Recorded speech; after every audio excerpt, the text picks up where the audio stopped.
हाँ, चलिए आज का टॉपिक शुरू करते हैं। अगर आपने पिछला चैप्टर नहीं देखा है, तो जाकर चैनल में देख लीजिए। चैप्टर 5 की कमेंट्री। इंसान की खुशी बड़ी-बड़ी किस्मत वाली चीज़ों से नहीं आती जो कभी-कभार होती हैं, बल्कि छोटी-छोटी फ़ायदे वाली चीज़ों से आती है जो रोज़ की लाइफ में मिलती हैं। Best defence is a good offence. देख, पिछले कुछ सालों में मार्केट में कांड हो गया था, पूरा खून खराबा टाइप। अब सवाल उठता है, कोई भी डिफेंसिव इन्वेस्टर, मतलब जो रिस्क कम लेता है, आखिर क्यों स्टॉक्स में पैसा लगाए? ग्रैहम का कहना साफ है। ये ज़्यादा मैटर नहीं करता कि तू कितना रिस्क झेल सकता है, बल्कि ये मैटर करता है कि तू अपना टाइम और मेहनत कितना लगाने को तैयार है। और सही तरीके से किया जाए तो स्टॉक्स में इन्वेस्ट करना उतना ही आसान है जितना बॉन्ड्स या कैश में पैसा पार्क करना। अब भाई, अगर तूने 2000 के बाद का बेयर मार्केट देखा है तो तेरा मूड ऑफ होना लाज़मी है। मतलब दूध से मुँह जलने वाला दही भी फूँक-फूँक कर खाता है। क्रैश इतना बुरा था कि अब लोगों को स्टॉक्स देखकर ही डर लगने लगा। लेकिन सच्चाई ये है कि अब वो उतने रिस्की नहीं बचे। पहले गरम दूध था, अब ठंडा दही है। याद रख, आज स्टॉक्स लेने का फैसला इस बात पर डिपेंड नहीं करता कि तूने पहले कितना घाटा खाया। अगर आज स्टॉक्स सही प्राइस पर मिल रहे हैं और फ्यूचर ग्रोथ दे सकते हैं, तो ले ले।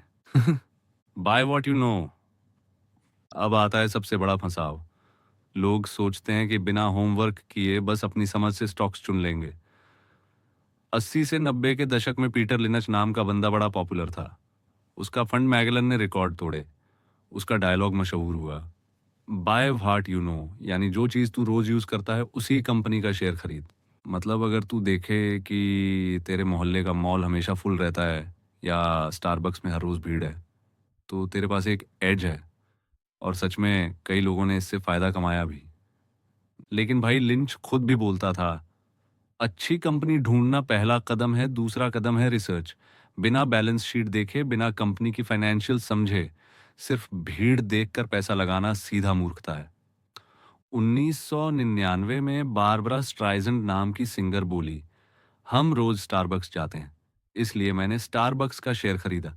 लेकिन उसने ये नहीं देखा कि शेयर की वैल्यू कॉफी से भी ज्यादा गर्म थी।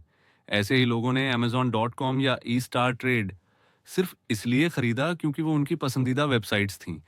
एनरॉन, वर्ल्डकॉम, ग्लोबल क्रॉसिंग, इनके एम्प्लॉयज ने अपनी सारी रिटायरमेंट मनी अपनी ही कंपनी में लगा दी। सोचते थे, हम यही काम करते हैं, हम हमें सबसे ज्यादा मालूम है। लेकिन रिजल्ट, सबका पैसा डूब गया। असल में फैमिलियरिटी से ओवर कॉन्फिडेंस पैदा होता है। साइकोलॉजिस्ट्स ने प्रूफ दिया है कि इंसान जितना किसी चीज से फेमिलियर होता है, उतना ही वो सोचता है कि सब जानता है, लेकिन असलियत उल्टी होती है। यही रीजन है कि डिफेंसिव इन्वेस्टर अक्सर आलसी बन जाता है और रिसर्च करना छोड़ देता है। Can you roll your own? आज के टाइम में डिफेंसिव इन्वेस्टर के पास जबरदस्त ऑप्शन है। इंटरनेट की बदौलत तू कम पैसे में भी स्टॉक्स खरीद सकता है, जैसे शेयर बिल्डर डॉट कॉम या buy and hold dot com से। $4 में ही ऑटोमेटिक इन्वेस्टमेंट, सैलरी से डायरेक्ट कटवा दे और पोर्टफोलियो ऑटो पायलट पे चला जाएगा। सीधा मतलब, अगर तेरे पास $50 भी है, तो भी तू धीरे धीरे डाइवर्सिफाइड पोर्टफोलियो बना सकता है। लेकिन ध्यान रहे, एक ही स्टॉक मत खरीदना और न ही सिर्फ 3 से 4 स्टॉक्स में अटक जाना। ग्रैहम का रूल है, कम से कम 10 से 30 अलग अलग स्टॉक्स में पैसे बांट। और भाई, अगर तू ऑटो पायलट पोर्टफोलियो बनाकर महीने में 2 बार से ज्यादा ट्रेड कर रहा है तो समझ ले गड़बड़ कर रहा है। डिफेंसिव इन्वेस्टर का असली हथियार है सब्र और पेशेंस का। Farm it out. अगर तू खुद मैनेज नहीं कर सकता तो म्यूचुअल फंड्स ले ले। बेस्ट ऑप्शन है इंडेक्स फंड्स। इसमें हर स्टॉक और बॉन्ड थोड़ा थोड़ा आ जाता है। एक बार डाल दे, फिर 20 साल सो भी जा, कोई टेंशन नहीं।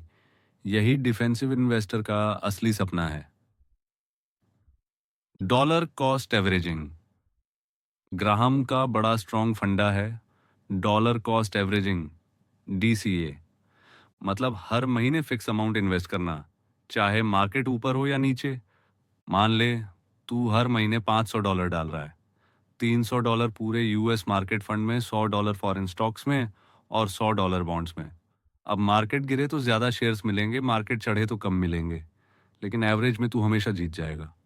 ग्रेट डिप्रेशन 1929 से 1939 के टाइम भी जिसने डिसिप्लिन से हर महीने इन्वेस्ट किया उसका पैसा ग्रो हुआ, जबकि एक बार में लंप सम डालने वाले बर्बाद हो गए। End game, I don't know and I don't care.